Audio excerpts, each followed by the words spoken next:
Hello children, do you know why I am wearing an astronaut suit? That's because we are taking a trip to space today. Let's not waste any more time. Come along with me.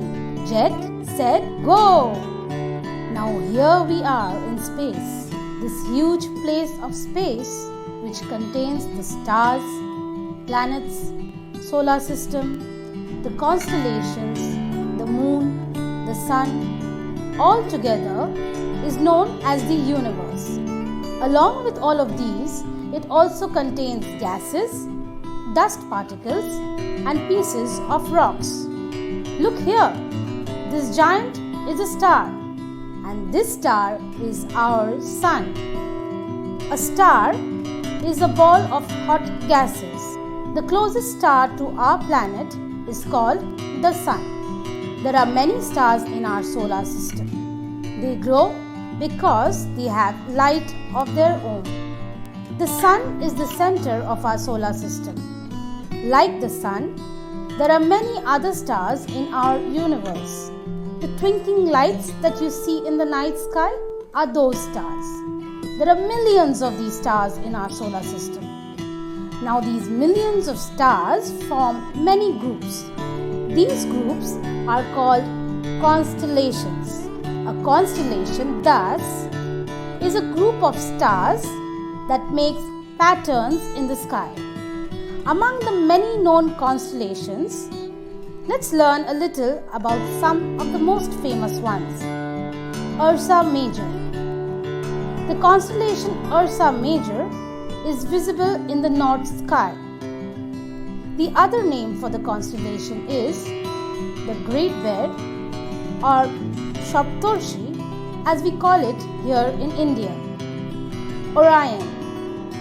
The constellation Orion is located on the equator and can be seen throughout the world. The other name for Orion is the Hunter. This was the name of a hunter in Greek mythology. Leo.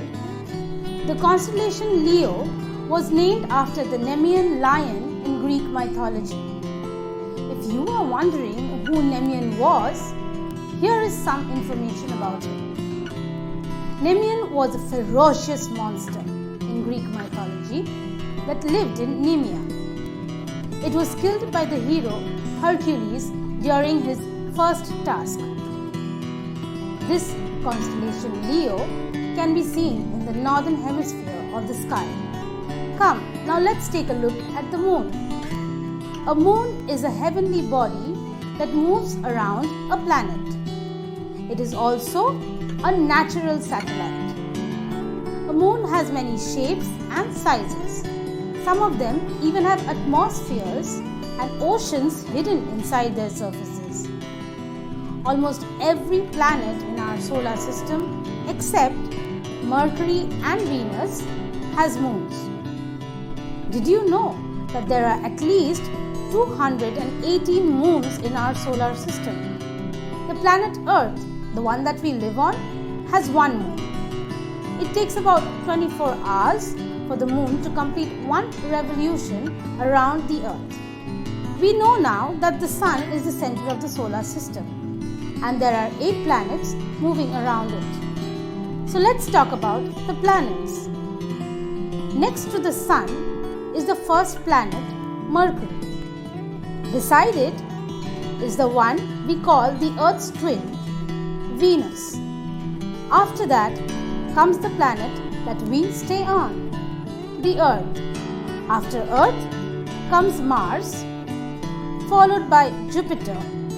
The 6th planet is Saturn. This is the planet that has rings around it. The 7th planet is Uranus. And finally, we have Neptune. All these planets are in the solar system, which means that they are in the sun's range. A special kind of planet is the dwarf planet. A dwarf planet is a heavenly object that orbits a star, but it is not big enough to be called a planet.